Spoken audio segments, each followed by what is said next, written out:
ನಮಸ್ತೆ ಮಣಿಕೇರೆ, ಎಲ್ರಿಗೂ ಸ್ವಾಗತ. ಇವತ್ತಿನ ವಿಶೇಷ ಏನಂತ ಹೇಳಿದ್ರೆ, ಒಂದು ಕಲೆಗೆ ಬೇಕಾದ ಒಂದು ಫೌಂಡೇಶನ್ ಯಾವ ತರ ರೆಡಿ ಮಾಡ್ಕೊಳ್ಬೇಕು ಅನ್ನೋದನ್ನ ನಾನು ನಿಮ್ಮ ಹತ್ರ ಹಂಚ್ಕೊಳ್ತೀನಿ. ಮೊದಲನೇದಾಗಿ ಒಂದು ಕಲೆ ಅನ್ನೋದಿರುತ್ತೆ. ಕಲೆ ಅನ್ನೋದು ಪ್ರತಿಯೊಬ್ಬರಿಗೂ ಒಂದು ಚಿಕ್ಕ ಆಸೆ ಇರುತ್ತೆ, ಬಿಡಿಸ್ಬೇಕು ಅನ್ನೋದು. ಅದನ್ನ ಬಿಡಿಸ್ಬೇಕಾದ್ರೆ ಚೆನ್ನಾಗಿ ಬಂದಿಲ್ಲ ಅನ್ನೋದೊಂದು ಫೀಲಿಂಗ್ಸ್ ಇರುತ್ತೆ. ಮತ್ತೆ ಕೆಲವರಿಗೆ ಚೆನ್ನಾಗೂ ಕೂಡ ಬರುತ್ತೆ. ಸೊ ಈ ತರ ಇದ್ದಾಗ ಅಲ್ಲಿ ಒಂದು ವಿಷಯ ನಾವು ಅರ್ಥ ಮಾಡ್ಕೊಳ್ಬೇಕಂತ ಹೇಳಿದ್ರೆ, ಆ ಬಿಡಿಸ್ಬೇಕಾದ್ರೆ ನಾವು ಅರ್ಥ ಮಾಡ್ಕೊಂಡು ಬಿಡಿಸೋದು, ಅರ್ಥ ಮಾಡ್ಕೊಳ್ದೆ ಬಿಡಿಸೋದು, ಈ ಎರಡೂ ವಿಷಯ ಬರುತ್ತೆ. ಈ ಎರಡು ವಿಷಯ ಬಂದಾಗ ನಾವು ಒಂದು ಚಿಕ್ಕದಾಗಿ ಈ ಕಡೆ ನೋಡಿದಾಗ ಅರ್ಥ ಮಾಡ್ಕೊಂಡು ಬಿಡಿಸ್ಬೇಕು ಅಂತ ಬಂದಾಗ ಕೆಲವೊಂದೊಂದು ನಿರ್ದಿಷ್ಟ ಅಂಶಗಳು ಫೌಂಡೇಶನ್ ಅಲ್ಲಿ ಬರುತ್ತೆ. ಅರ್ಥ ಮಾಡ್ಕೊಳ್ದೆ ಬಿಡಿಸಿದಾಗ ನಮಗೆ ಡಿಸ್ಸ್ಯಾಟಿಸ್ಫ್ಯಾಕ್ಷನ್, ಒಂದ್ ಸ್ವಲ್ಪ ಬೇಸರ, ಈ ತರ ಎಲ್ಲ ಬರ್ತಾ ಇರುತ್ತೆ. ಈ ಎರಡನ್ನೂ ಕೂಡ ನಾವು ಹೇಗೆ ಅದನ್ನ ಮುಂದೆ ತಗೊಂಡ್ ಬರ್ತೀವಿ ಅನ್ನೋದು ಕೂಡ ತುಂಬಾ ಮುಖ್ಯ ಆಗಿರುತ್ತೆ. ಸೊ ಇದಿಷ್ಟು ಒಂದು ಚಿಕ್ಕದಾಗಿ ನಿಮ್ಮ ಹತ್ರ ಹೇಳಿರೋದು. ಏನಕ್ಕೆ ಅಂತ ಹೇಳಿದ್ರೆ, ನಮ್ಮ ಸುತ್ತಮುತ್ತ ನೀವು ಏನೇ ವಸ್ತುಗಳನ್ನ ನೋಡಿ, ಯಾವುದೇ ಆಕಾರಗಳನ್ನ ನೋಡಿ, ಪ್ರತಿಯೊಂದ್ರಲ್ಲಿ ನೀವು ಒಂದು ಕಲೆನ ನೋಡ್ಬೋದು. ಅವರು ಒಂದು ಸತಿ ಯೋಚನೆ ಮಾಡಿ ನೋಡಿ, ಅವರು ಇವಾಗ ಪೆನ್ಸಿಲ್ ಆಗಿರ್ಬೋದು ನೋಡಿ, ಈ ತೊಟ್ಟು ತುದಿ ಆಗಿರ್ಬೋದು, ಇದೆಲ್ಲವನ್ನು ಒಂದು ಕಲೆ ರೂಪದಲ್ಲಿ ನೀವು ನೋಡ್ರೆ ಒಂದು ಚೆನ್ನಾಗಿ ಕಾಣಿಸುತ್ತೆ. ಅದ್ರಲ್ಲಿ ಕೊಟ್ಟಿರುವಂತ ಕಲರ್ ಆಗಿರ್ಬೋದು, ಮತ್ತೆ ಆ ತುದಿ ಆಗಿರ್ಬೋದು, ಮತ್ತೆ ಇದೇ ತರನೇ ವಸ್ತುಗಳಾಗಿರ್ಬೋದು, ನಿಮ್ಮ ಸುತ್ತಮುತ್ತ ಇರುವಂತ ವಸ್ತುಗಳೇ ನೀವು ನೋಡಿ, ಒಂದು ಚಿಕ್ಕದಾಗಿ ಒಂದು ಕಲೆ ರೂಪದಲ್ಲಿ ನೋಡಿ, ನಿಮಗೆ ಒಂದು ಸಾಕಷ್ಟು ವಿವರಗಳೆಲ್ಲ ಸಿಗ್ತಾ ಬರ್ತಾ ಇರುತ್ತೆ. ಅದೇ ನಾನು ಹೇಳ್ತಾ ಬರ್ತಾ ಇರೋದು.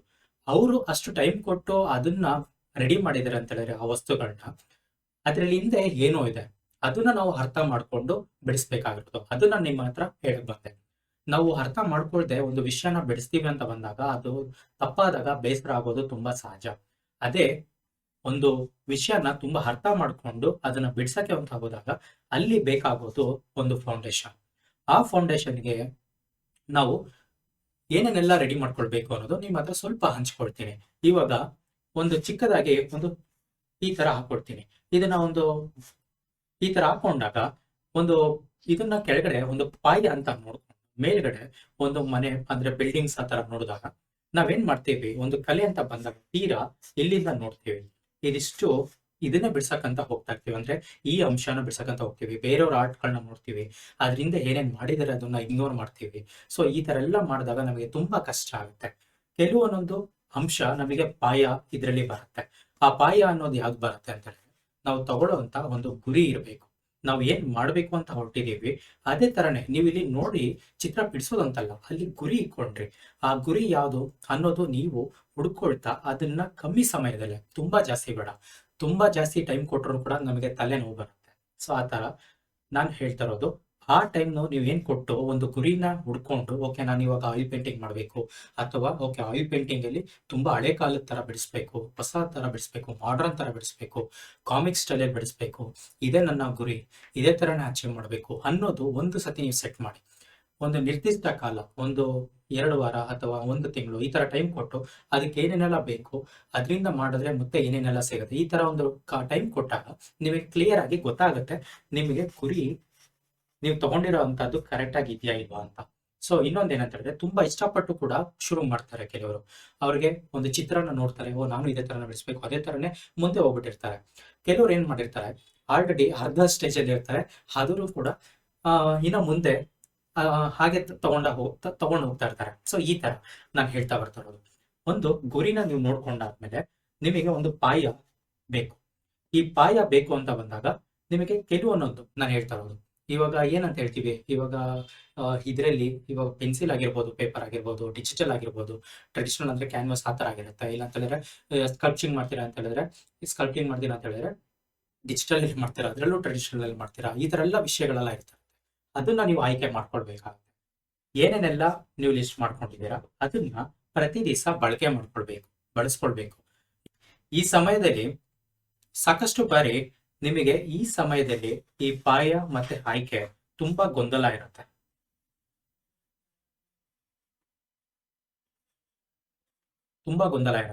ನೀವು ಕೆಲವೊಂದೊಂದು ಅಂಶಗಳನ್ನ ಆಯ್ಕೆ ಮಾಡಿ ಅದನ್ನ ಒಂದು ದಿವಸ ಆದ್ಮೇಲೆ ಮತ್ತೆ ಇನ್ನ ಮಿಕ್ಕಿ ಇರೋದನ್ನ ಆಯ್ಕೆ ಮಾಡೋದು, ಈ ತರ ಶುರು ಮಾಡ್ಕೊಂಡಾಗ ಒಂದು ಸ್ಟ್ರೆಸ್ ಇಲ್ದಿರ ನೀವು ಸೆಲೆಕ್ಟ್ ಮಾಡ್ಕೊಳ್ತಾ ಹೋಗ್ತಾ ಇರ್ತೀರಾ.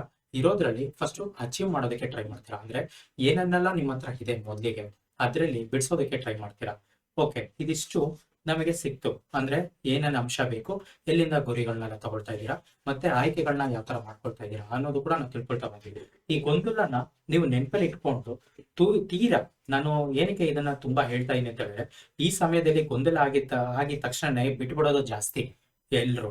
ನಾನು ಕೂಡ ಅಷ್ಟೇನೆ, ಕೆಲವೊಂದೊಂದು ಟೈಮು ನನಗೆ ಅವಾಗ ನನಗೆ ಇದೇ ತರನೇ ಪೆನ್ಸಿಲ್ ಬೇಕು, ನನಗೆ ಅದೇ ತರನೇ ಬುಕ್ ಬೇಕು, ಈ ತರ ಎಲ್ಲ ಅನ್ಕೊಂಡು ನಾನು ಸ್ಕಿಪ್ ಮಾಡ್ತಾ ಇದ್ದೆ ಡ್ರಾಯಿಂಗ್. ಅದು ಬಂದ್ಮೇಲೆ ಬಿಡಿಸ್ತೀನಿ, ಅದಿದ್ರೇನೆ ಬಿಡಿಸ್ತೀನಿ, ಈ ತರ ಅನ್ಕೊಂಡು ನಾನೇನ್ ಮಾಡ್ತಿದ್ದೆ, 1 ತಿಂಗಳು 2 ತಿಂಗಳು ಈ ತರ ಮುಂದೆ ಹೋಗ್ತಾ ಇತ್ತು. ಅದಕ್ಕೆ ನಾನು ಹೇಳ್ತಾ ಇರೋದು, ಈ ಸಮಯದಲ್ಲಿ ನೀವು ಏನು ಆಯ್ಕೆ ಮಾಡ್ಕೊಳ್ತೀರಾ, ಅದ್ರಲ್ಲಿ ಏನೇನೆಲ್ಲ ಮಾಡ್ಬೋದು ಅನ್ನೋದು ಆ ಗೊಂದಲದಿಂದ, ಇಲ್ಲಿ ನೀವು ಆಯ್ಕೆ ಮತ್ತೆ ಈ ಗೊಂದಲ ಈ ಎರಡರಲ್ಲೂ ಸ್ವಲ್ಪ ತಗೊಂಡು ಅದರಿಂದ ಅಚೀವ್ ಮಾಡ್ತಾ ನೀವು ಮುಂದೆ ಹೋಗ್ಬೇಕಾಗುತ್ತೆ. ಇದಿಷ್ಟು ಒಂದು ಕಡೆ ಆಯ್ತು. ಇನ್ನ ಇದೆಲ್ಲ ರೆಡಿ ಆಗಿದೆ ಅಲ್ವಾ, ನಮಗೆ ಒಂದು ನಾರ್ಮಲ್ ಆಗಿ ಬೇಕಾಗಿರೋದೇನು, ಒಂದು ಚಿಕ್ಕದಾಗಿ ನಿಮ್ಮ ಹತ್ರ ಏನ್ ಪೆನ್ಸಿಲ್ ಇದೆ, ಈ ಪೆನ್ಸಿಲ್ ಅಲ್ಲಿ ನೀವು ಗೆರೆಗಳನ್ನ ಪ್ರಾಕ್ಟೀಸ್ ಮಾಡ್ಕೊಳ್ಬೇಕಾಗುತ್ತೆ. ನೀವು ಚಿತ್ರ ಬಿಡಿಸೋದೇ ಬೇಡ, ನಿಮ್ಮ ಹತ್ರ ಏನೇನೆಲ್ಲ ನೀವು ಆಯ್ಕೆ ಮಾಡ್ಕೊಂಡಿರ್ತೀರ, ಒಂದು ಪೆನ್ಸಿಲ್ ಆಗಿರ್ಬೋದು ಅಥವಾ ಒಂದು ಪೇಪರ್ ಆಗಿರ್ಬೋದು, ಇದನ್ನ ನೀವು ಅಭ್ಯಾಸ ಮಾಡ್ಬೇಕಾಗುತ್ತೆ. ಯಾವ ತರ ಅಭ್ಯಾಸ ಅಂತ, ನಾವು ಬೇರೆ ಕೆಲಸದಲ್ಲಿ ಇರ್ತೀವಿ, ಆ ಕಂಫರ್ಟ್ ಝೋನ್ ಇಂದ ಸ್ವಲ್ಪ ಆಚೆ ಬಂದು ಹೊಸದಾಗಿ ಟ್ರೈ ಮಾಡಕ್ ಹೋದಾಗ ಅಲ್ಲಿ ಒಂದು ಸ್ವಲ್ಪ ಇರಿಟೇಷನ್ ಇರುತ್ತೆ.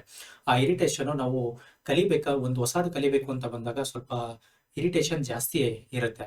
ಆವಾಗ ಅದನ್ನ ಬಿಟ್ಟು ನಾವು ಕಲಿಬೇಕಾಗತ್ತೆ. ಅದಕ್ಕೆ ನಾನು ಹೇಳ್ತಾ ಇರೋದು, ನಾವು ನೇರ ಹೋಗ್ಬಾರ್ದು, ನೇರ ಹೋಗ್ತೀರಾ ಒಂದೊಂದು ಚಿಕ್ಕ ಚಿಕ್ಕ ಅಂಶಗಳನ್ನ ಅರ್ಥ ಮಾಡ್ಕೊಳ್ತಾ ಹೋಗ್ಬೇಕಾಗತ್ತೆ.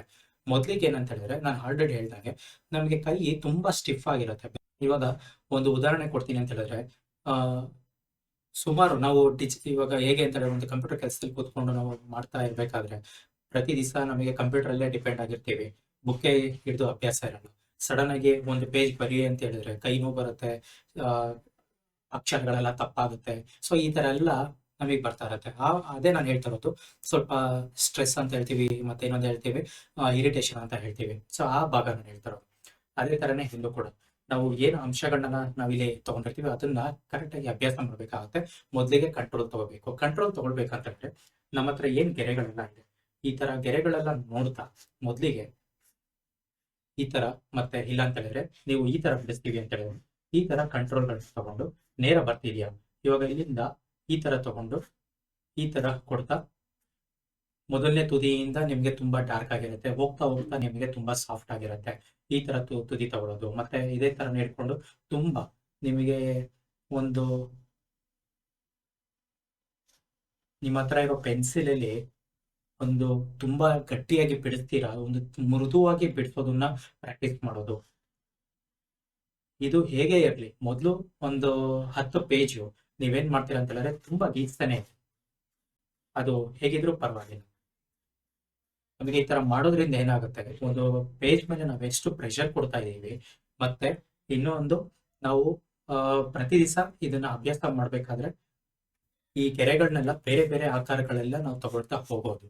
ಇವಾಗ ಚೌಕ ಆಗಿರ್ಬೋದು, ಮತ್ತೆ ಈ ತರ ಆಗಿರ್ಬೋದು, ಬೆಟ್ಟದ ಆಕಾರ ಆಗಿರ್ಬೋದು, ಮತ್ತೆ ಇನ್ನೊಂದೇನಂತ ಹೇಳಿದ್ರೆ ವೃತ್ತಾಕಾರದಲ್ಲಿ ಕೂಡ ಒಂದು ಸ್ಪೈರಲ್, ಮತ್ತೆ ಈ ತರ, ಮತ್ತೆ ಇದೇ ತರನೇ ಮೊದಲಿಗೆ ಇಷ್ಟು ಶುರು ಮಾಡಿದ್ರೆ ಸಾಕು. ಇದೇ ತರನೇ ನಮಗೆ ಒಂದು ಪೇಜ್ ನ ಮುಗಿಸಿ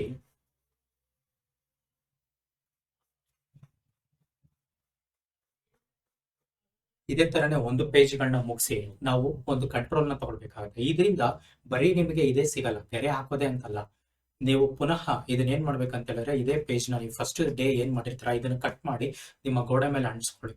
ಇದು ಅಂಟಿಸ್ಕೊಂಡಾಗ ನಿಮ್ಗೆ ಪ್ರತಿ ದಿವಸ ಏನ್ ಮಾಡುತ್ತೆ, ಎಚ್ಚರಿಸ್ತಾ ಇರುತ್ತೆ ನಮಗೆ ಯಾವ ತರ ಬರ್ತಿದೆ, ಯಾವ ತರ ನಾವು ಮಾಡ್ಕೊಟ್ಟಿದೀವಿ, ಮೊದಲನೇ ಹಂತದಲ್ಲಿ ನಾವು ಮಾಡಿದಾಗ ಯಾವ ತರ ಇತ್ತು, ಮುಂದೆ ಮಾಡ್ಬೇಕಾದ್ರೆ ಯಾವ ತರ ಬರುತ್ತೆ. ಇದು ನಮಗೆ ಒಂದು, ಇದೇ ನಾನು ಹೇಳ್ತಾ ಇರೋದು ನಿಮ್ಗೆ ಪಾಯ ಅಂತ. ಈ ಪಾಯ ನಾನು ಚಿಕ್ಕದಾಗಿ ಕೆಳಗಡೆ ಭಾಗದಲ್ಲಿ ನೋಡಿದಾಗ ಇದೇ ಇಲ್ಲಿ ಸಿಗೋದು. ಇದು ಸಿಕ್ಕಾದ್ಮೇಲೆ ಒಂದು ಚಿತ್ರದಲ್ಲಿ ಏನಿದೆ ಅಂತ ಹೇಳಿ, ಚಿತ್ರದಲ್ಲಿ ಒಂದು ವಿಷಯ ಬಿಟ್ರೆ ನಿಮಗೆ ಒಂದು ಆಕಾರಗಳಿದೆ, ಬಣ್ಣಗಳಿದೆ, ಮತ್ತೆ ಇನ್ನೊಂದು ಹೇಳಿದ್ರೆ ಒಂದು ಟೆಕ್ಸ್ಚರ್ಸ್ ಗಳೆಲ್ಲ ಬರ್ತವೆ. ಸೊ ಇದೆಲ್ಲ ಅಂಶಗಳೆಲ್ಲ ಸೇರಿದ್ರೇನೆ ಒಂದು ಚಿತ್ರ ಆಗಿ ನಾವು ನೋಡ್ತಾ ಬರ್ಬೋದು. ಅದೇನೆ ಇಲ್ಲೂ ಕೂಡ ನಾವು ಏನ್ ಮಾಡ್ತಾ ಇದೀವಿ ಅಂತ ಹೇಳಿದ್ರೆ, ಅದನ್ನ ಬಿಡಿಯಾಗಿ ನೋಡ್ತಾ ಇಲ್ಲಿ ಆಕಾರಗಳನ್ನ ಫಸ್ಟ್ ಕಂಫರ್ಟ್ ಆಗಿ, ಅಂದ್ರೆ ಸ್ವಲ್ಪ ಏನಂತ ಹೇಳ್ಬೋದು, ಅರ್ಥ ಮಾಡ್ಕೊಂಡು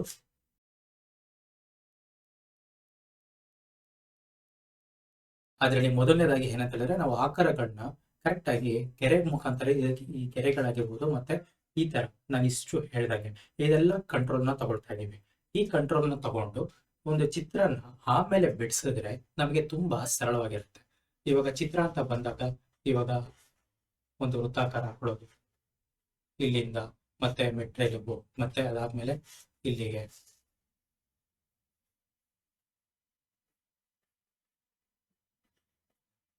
ಈ ತರ ನಾನು ಹೇಳ್ತಾ ಇರ್ತೀನಿ.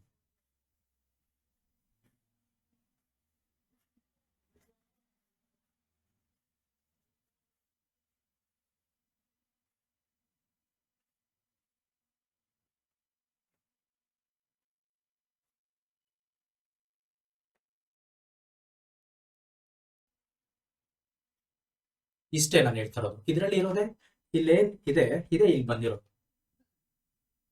ನೀವು ನೋಡಿದಾಗೆ ನಾನು ವೃತ್ತಾಕಾರ ತಗೊಂಡೆ, ಗೆರೆಗಳು ತಗೊಂಡೆ, ಮತ್ತೆ ಅದಾದ್ಮೇಲೆ ಇಲ್ಲಿ ನೀವೇನ್ ಸ್ಪೈರಲ್ ಆಕಾರಗಳೆಲ್ಲ ಇದೆ ಇದೇ ತರನೇ ಇಲ್ಲಿ ಕೂಡ ನಾನು ಅಲ್ಲಲ್ಲಿ ತಗೊಳ್ತಾ ಬರ್ತಾ ಇರೋದು. ಇದಿಷ್ಟೇ ನೀವು ನೋಡಿದಾಗ ಒಂದು ಚಿತ್ರ ರಚನೆ ಮಾಡೋದಕ್ಕೆ ಬೇಕಾಗಿರೋ ಅಂಶ ಇಲ್ಲೇ ಇರೋದು. ಇದು ತುಂಬಾ ಮುಖ್ಯ ಆಗಿರುತ್ತೆ. ಪ್ರತಿ ದಿವಸ ಒಂದು ವಾರ ನೀವು ಹೊಸದಾಗಿ ಒಂದು ಚಿತ್ರಕಲೆಯನ್ನ ಶುರು ಮಾಡ್ತೀವಿ ಅಂತ ಬಂದ್ರೆ ನಿಮಗೆ ತುಂಬಾ ಮುಖ್ಯವಾಗಿ ಬೇಕಾಗಿರೋದು ಇದೇನೆ. ಇದಿಷ್ಟು ಆಯ್ತಲ್ವಾ? ಹಾ, ಇದೇನೆ. ಇದಿಷ್ಟು ಆದ್ಮೇಲೆ ನಾನು ಆಲ್ರೆಡಿ ಹೇಳ್ದಂಗೆ ಒಂದು ಹ್ಯಾಬಿಟ್ಸ್ ಅನ್ನೋದಿರುತ್ತೆ. ಹ್ಯಾಬಿಟ್ ಅನ್ನೋದು ಒಂದು ಹೊಸದಾಗಿ ಕಲಿಯೋದಕ್ಕೂ ಕಷ್ಟ, ಒಂದು ಹಳೇದನ್ನ ಬಿಡೋದಕ್ಕೂ ಕಷ್ಟ. ಆ ಹ್ಯಾಬಿಟ್ ಅನ್ನೋದು ಈ ಎರಡು ಭಾಗ ಬ್ಯಾರಿಯರ್ ಅಲ್ಲಿ ನಾವು ನೋಡ್ತೀವಿ ಅಂತ ಬಂದ್ರೆ ಈ ಕಡೆ ಬ್ಯಾಲೆನ್ಸ್ ಅಲ್ಲಿ ನಾವು ಮಾಡ್ಬೇಕಾಗುತ್ತೆ. ತೀರಾ ನಾವು ಸಡನ್ ಆಗಿ ಕೂಡ ಶುರು ಮಾಡಬಾರ್ದು. ಸಡನ್ ಆಗಿ ಶುರು ಮಾಡಿದಾಗ ಏನಾಗುತ್ತೆ, ಒಂದು ದಿವಸ ಪೂರ್ತಿಯಾಗಿ ಕೊಟ್ಬಿಡ್ತೀವಿ ಟೈಮ್ನ, ನೆಕ್ಸ್ಟ್ ದಿವಸ ಟಯರ್ಡ್ ಆಗಿ ಬಿಟ್ಬಿಟ್ಟಿರ್ತೀವಿ, ಮೂರನೇ ದಿವಸಕ್ಕೆ ಮರ್ತೇ ಹೋಗ್ಬಿಟ್ಟಿರ್ತೀವಿ. ಸೊ ಈ ತರ ಆಗಿರುತ್ತೆ. ಅದಕ್ಕೆ ಒಂದೊಂಚೂರು ಒಂದು ಸತಿ ನೀವು ಸ್ಟಾರ್ಟ್ ಮಾಡ್ತೀರಾ ಅಂತ, ಒಂದು ಸತಿ ನೀವು ಪೆನ್ಸಿಲ್ ಹಿಡಿದಿದ್ದೀರಾ ಅಂತ ಅನ್ಕೊಂಡ್ರೆ ಮತ್ತೆ ನೆಕ್ಸ್ಟ್ ದಿವಸ ಏನೋ ಹಿಡಿಬೇಕು, ಆ ತರ ಇರಬೇಕು. ಅದಕ್ಕೆ ಸ್ವಲ್ಪ ಇವಾಗ ಇದನ್ನ ಇವತ್ತೇ ಶುರು ಮಾಡ್ತೀವಿ ಅಂತ ಬಂದ್ರು ಒಂದೊಂಚೂರು ಹಿಡ್ಕೊಳ್ತಾ ನೀವು ಶುರು ಮಾಡ್ಬೇಕಾಗುತ್ತೆ. ಅದನ್ನ ನಾಳೆಗೂ ಇಟ್ಕೊಂಡಿರ್ಬೇಕು. ಅದನ್ನ ಈ ಬಾಕ್ಸ್ ಓಕೆ ನಾನು ಇಷ್ಟು ಮಾಡೀನಿ ಅಂತ ಹೇಳಿದ್ರೆ ನಾಳೆ ಇಲ್ಲಿಂದಾನೇ ಶುರು ಮಾಡ್ತೀನಿ, ಒಂದು 5 ನಿಮಿಷ ಅದಾದ್ಮೇಲೆ ಹೊಸ ಟಾಪಿಕ್ ಹೋಗ್ತೀನಿ. ಈ ತರ ಅನ್ಕೊಂಡಾಗ ಕಂಟಿನ್ಯೂಟಿ ಅನ್ನೋದು ಕೂಡ ನಾವು ಶುರು ಮಾಡ್ತಾ ಬರ್ಬೋದು. ಅವಾಗ ಏನಾಗುತ್ತೆ, ನಾವು ಒಂದು ಕೊನೆ ತುದಿ ಬಿಟ್ಟಾಗ ಅದು ನಮಗೆ ಎಚ್ಚರಿಸ್ತಾ ಇರುತ್ತೆ, ನಾಳೆಗೆ ಇವಾಗ ಇವತ್ತೇ ಎಲ್ಲ ಮುಗಿಸಿದೀನಿ ಅನ್ನೋದು ಬಿಟ್ಬಿಟ್ರೆ ಇದೆಲ್ಲ ಒಂದು ಯಾವ ತರ ಅಂತ ಹೇಳಿದ್ರೆ ಸೈಕಾಲಜಿ ಇದ್ದಾಗ ಇವತ್ತೇ ಇದಿಷ್ಟು ಸಾಕು ಇವತ್ತಿಗೆ, ಇನ್ನು ಮುಂದಿನ ನಾಳೆ ನೋಡ್ಕೊಳ್ಳೋಣ ಈ ತರ ಅಂದಾಗ ನಮಗೆ ಬೇಗ ಮರೆಯೋದು ಜಾಸ್ತಿ. ನಾನು ಅದಕ್ಕೆ ಹೇಳ್ತಾ ಇರೋದು, ನೀವು ಒಂದ್ಸತಿ ಪೆನ್ಸಿಲ್ ಹಿಡಿದಿದ್ದೀರಾ ಅಂತ ಹೇಳಿದ್ರೆ ನೆಕ್ಸ್ಟ್ 6 ತಿಂಗಳಲ್ಲಿ ನಿಮಗೆ ಚಿತ್ರಕಲೆ ಒಂದು ದೊಡ್ಡದಾಗಿ ಬಿಡಿಸ್ಬೇಕು. ಅದಕ್ಕೆ ಬೇಕಾದ ಕೆಲವೊಂದು ಅಂಶಗಳನ್ನ ನಾವು ಫಾಲೋ ಮಾಡಿದ್ರೆ ಸಾಕು. ಇದು ಒಂದು ಬೇಕಾದ ಒಂದು ತಯಾರಿ. ಈ ತಯಾರಿ ಮೊದಲನೇ ಭಾಗದಲ್ಲಿ ನಮಗೆ ಬೇಕಾಗಿರೋದು ಯಾವುದು, ಒಂದು ಗುರಿ ಬೇಕು. ನೀವೇನ್ ಮಾಡ್ತಾ ಇದ್ದೀರಾ, ಏನು ಇವಾಗ ಬೇರೆ ಪೇಂಟಿಂಗ್ಸ್ ಗಳನ್ನ ನೋಡಿ ಅಥವಾ ಬೇರೆ ಚಿತ್ರಗಳನ್ನ ನೋಡಿ ಅದೇ ತರ ನೀವು ಬಿಡಿಸೋದ್ರ ಬದಲು ಗುರಿನ ಸೆಟ್ ಮಾಡಿದ್ಮೇಲೆ ಅದಕ್ಕೆ ಏನೇನ್ ಬೇಕು ಆಯ್ಕೆಗಳನ್ನ ಮಾಡ್ಕೊಳ್ಳಿ. ಆಯ್ಕೆ ಮಾಡಿ ಆ ಗೊಂದಲ ಇಲ್ದಿರಾ ನೆಕ್ಸ್ಟ್ ಅದನ್ನ ಸ್ವಲ್ಪ, ನಮಗೆ ಅದೇ ಇರ್ಬೇಕು ಅಂತ ಏನಿಲ್ಲ, ಇದೇ ಇರ್ಬೇಕು ಅಂತ ಏನಿಲ್ಲ, ಏನ್ರಲ್ಲಿ ಬೇಕಾದ್ರೂ ಕಲಿಬಹುದು ಕಲಿಯೋ ಜಾಗದಲ್ಲಿ. ಅದೆಷ್ಟೆಲ್ಲ ಕಲ್ತಾದ್ಮೇಲೆ ನಮಗೆ ಕೆಲವೊಂದೊಂದು ಭಾಗಗಳು ಅಂತ ಬಂದರೆ, ಇವಾಗ ನಾನು ವಾಟರ್ ಕಲರ್ ಬಿಡಿಸ್ತೀನಿ ಅಂದ್ರೆ ಪೇಪರ್ ದಪ್ಪ ಇರಬೇಕು, ಈ ತರ ದಪ್ಪ. ಯಾಕಂದ್ರೆ ತೆಳು ಆದ್ರೆ ನೀರೆಲ್ಲ ಬಿದ್ದು ಹಿಂದೆ ಹೋಗ್ಬಿಟ್ಟಿರುತ್ತೆ. ಅಂದ್ರೆ ಇದೆಲ್ಲ ಅಂದ್ರೆ ಅದ್ರಲ್ಲೂ ಇದೆ ಕ್ವಾಲಿಟಿ ಅನ್ನೋದಿರುತ್ತೆ, ಮತ್ತೆ ಟೆಕ್ಸ್ಚರ್ಸ್ ಅನ್ನೋದಿರುತ್ತೆ. ಸೊ ಈ ತರ ಎಲ್ಲ ನಾವು ಆ ಸ್ಟೇಜ್ ಅಲ್ಲಿ ಬಂದಾಗ ನಾವು ಇದ್ ಮಾಡ್ಕೊಳ್ತಾ ಬರ್ಬೋದು. ಅದಕ್ಕಿಂತ ಮುಂಚೆ ಒಂದು ಬೇಸಿಕ್ ಅಂತ ಬಂದ್ರೆ ನಮಗೆ ಇದಿಷ್ಟೆಲ್ಲ ಏನ್ರಲ್ಲಿ ಬೇಕಾದ್ರೂ ಕಲಿಬಹುದು. ಇದನ್ನ ನಾನು ನಿಮ್ಮ ಹತ್ರ ಹಂಚ್ಕೊಳ್ತಾ ಇರೋದು ಒಂದು ಮೊದಲನೇ ಭಾಗದಲ್ಲಿ. ಒಂದು ಸತಿ ನಿಮಗೆ ಅನ್ಸಿರ್ಬೋದು ಇದೆಲ್ಲ ನಮಗೆ ಏನಕ್ಕೆ ಬೇಕು, ಡೈರೆಕ್ಟ್ ಆಗಿ ಬಿಡಿಸ್ಬೋದಲ್ಲ. ಖಂಡಿತ ಬಿಡಿಸ್ಬೋದು, ನೀವು ಚಿತ್ರಗಳನ್ನ ಹಾಗೆ ಬಿಡಿಸ್ಬೋದು, ಹೆಂಗ್ ಬೇಕಾದ್ರೂ ಬಿಡಿಸ್ಬೋದು. ನೀವೇನ್ ಬಿಡಿಸ್ತೀರಾ ಅದೇ ಒಂದು ಕಲೆ. ಆಕ್ಚುಲ್ ಆಗಿ ನಿಮಗೆ ಒಂದು ಚಿಕ್ಕದಾಗಿ ನೀವು ಏನ್ ಆಕಾರ ಬಿಡಿಸ್ತೀರಾ, ಇಲ್ಲ ಅದು ಯಾವ ತರನೋ ಬೇಕಾದ್ರೆ ಇರ್ಲಿ, ಮುಖ ಹಂಗೆ ಇರ್ಬೇಕು ಅಂತೇನಿಲ್ಲ, ಪರ್ಫೆಕ್ಷನಿಸಮೇ ಇರ್ಬೇಕು ಅಂತೇನಿಲ್ಲ. ನಿಮಗೆ ಮುಖ ಒಂದು ದೊಡ್ಡದಾಗಿ ಬಿಡಿಸೋದಾಗಿರ್ಬೋದು, ಕಣ್ಣು ಒಂದು ದೊಡ್ಡದ್ ಕೊಟ್ಟು ಒಂದು ಚಿಕ್ಕದ್ ಬಿಡಿಸೋದಾಗಿರ್ಬೋದು, ಇದು ಕೂಡ ಒಂದು ಚಿತ್ರಕಲೆನೆ. ಅದಕ್ಕೆ ಬೇಕಾದ ತಯಾರಿ ಮಾಡ್ಕೊಳ್ಳಿ, ಅದಕ್ಕೆ ಬೇಕಾಗಿರೋ ಗುರಿನ ಹಾಕೊಳ್ಳಿ, ಅದೇ ಗುರಿ ಆಗಿರುತ್ತೆ ನೀವು. ಅದಕ್ಕೆ ಬೇಕಾಗಿರೋ ಕೆಲವೊಂದೊಂದು ಆಯ್ಕೆಗಳನ್ನ ಮಾಡ್ಕೊಂಡು ನೀವೇನ್ ಮಾಡ್ತಾ ಇದೀರಿ, ಇವತ್ತು ನೀವು ಇದನ್ನೇ ಮಾಡ್ತಾ ಇದೀರ ಅಂತ ಹೇಳಿದ್ರೆ ಅದೇ ಗುರಿಯಾಗಿ ನಿಂತ್ಕೊಳ್ಬೇಕು. ಪ್ರತಿ ದಿವಸ ಹೊಸದಾಗಿ ಕಾಣಿಸ್ಬಾರ್ದು. ಸೊ ಆ ತರ ನಾನು ಹೇಳ್ತಾ ಬರ್ತಾವ ಪ್ರತಿಯೊಂದು ಆರ್ಟೆ. ಬಟ್ ನಾನೇನ್ ಹೇಳ್ತಾ ಇರೋದು ಅಂತ ಹೇಳಿದ್ರೆ ಕೆಲವೊಂದೊಂದು ಆರ್ಟ್ಗಳಿಗೆ ಏನೇನ್ ಬೇಕು ಅನ್ನೋದು ಅಲ್ಲಿ ಬೇಕಾಗುತ್ತೆ. ನಾವು ಏನ್ ಹಾಕೊಳ್ತೀವಿ ಈ ಬೇಸ್ಮೆಂಟ್ ಅಲ್ಲಿ, ಮತ್ತೆ ಈ ಪಾಯ ಅಡಿ ಅನ್ನೋದು ತುಂಬಾ ಇಂಪಾರ್ಟೆಂಟ್.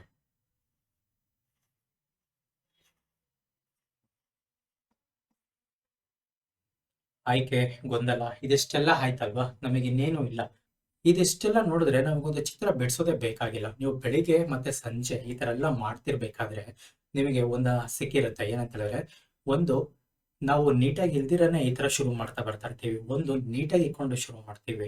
ಎರಡರಲ್ಲೂ ಒಂದು ಡಿಫ್ರೆನ್ಸ್ ಇದೆ. ನೀಟಾಗಿ ಇಲ್ದಿರ ಶುರು ಮಾಡಿದ್ರೆ ನಮಗೆ ಆಕಾರಗಳೆಲ್ಲ ಒಂದು ಸಖತ್ತಾಗಿರೋ ಆಕಾರಗಳೆಲ್ಲ ಕಾಣಿಸ್ತಾ ಬರ್ತಾ ಇರುತ್ತೆ. ನೀಟಾಗಿರೋ ಆಕಾರಗಳೆಲ್ಲ ನಾವು ನೋಡ್ತಾ ಬಂದಾಗ ಅದರಲ್ಲಿ ಒಂದು ಫೈನ್ ಆರ್ಟ್ ಇದೆ, ನಾವು ಅದನ್ನ ತಗೊಂಡು ಹೋಗೋದಕ್ಕೆ ಸಾಧ್ಯ ಆಗುತ್ತೆ. ಈ ಎರಡೂ ಕೂಡ ನೋಡ್ತಾ ಬರ್ಬೋದು.